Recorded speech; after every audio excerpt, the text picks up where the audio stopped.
बार प्रेम से बोलिए साचे दरबार की जय। माता रानी के भजन गावे जाते नहीं अच्छा लगी तो कमेंट बॉक्स में जरूर बताइए लोग और लाइक जरूर करब। जो एक लाइक कैले में आप लोग के कहा जाता क्या जाता हम लोग का प्यार मोहब्बत बढ़ाओ, हम लोग के आगे बढ़ाओ।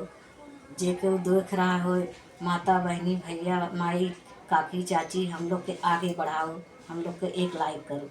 हाँ, देखिए कैसा भजन है, गाना के माध्यम से आप लोग के बीच में सुनाओ। तंजा अच्छा लगी तो जरूर आप लोग कमेंट बॉक्स में बताइए।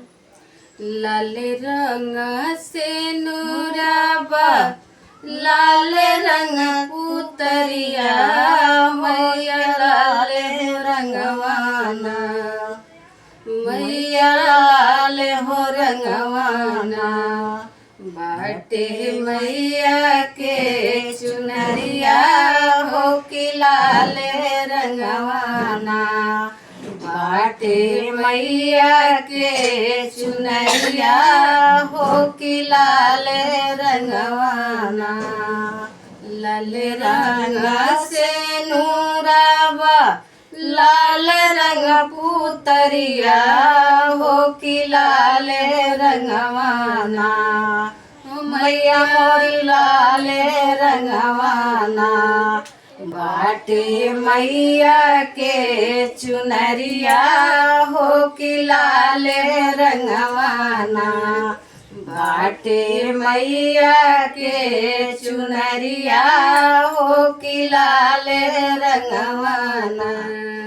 लाल रंग मुखड़ावा, लाल रंग होठवा हो कि लाल रंगवाना, लाल रंग मुखड़ावा, लाल रंग होठवा हो कि लाल रंगवाना, बाटे मैया के अंगुरिया हो कि लाल रंगवाना, बाटे मैया के अंगुरिया हो कि लाल रंगवाना।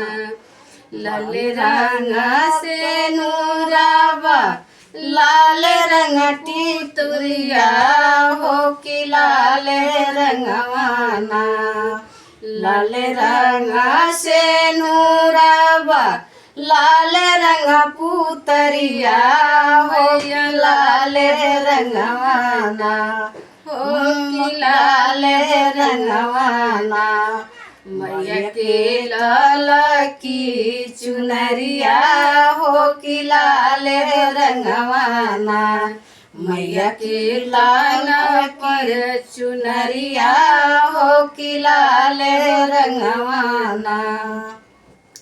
लाल रंग से नूराबा, लाल रंग सिनुरवा हो कि लाल रंगवाना, लाल रंग से नूराबा, लाल रंग सिनुरवा हो कि लाल रंगवाना, हो कि लाल हो रंगवाना, बाटे मैया के सिंगरवा हो कि लाल रंगवाना, मैया के सोर हो सिंगरवा हो कि लाल रंगवाना, मैया के सोर हो सिंगरवा हो कि लाल रंगवाना, बाटे मैया के सिंगरवा हो कि लाल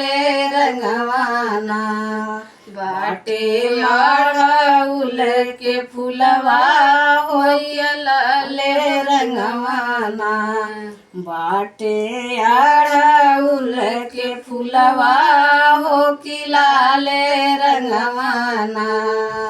बोलो चौरा माई की, बोलो दुर्गा माई की।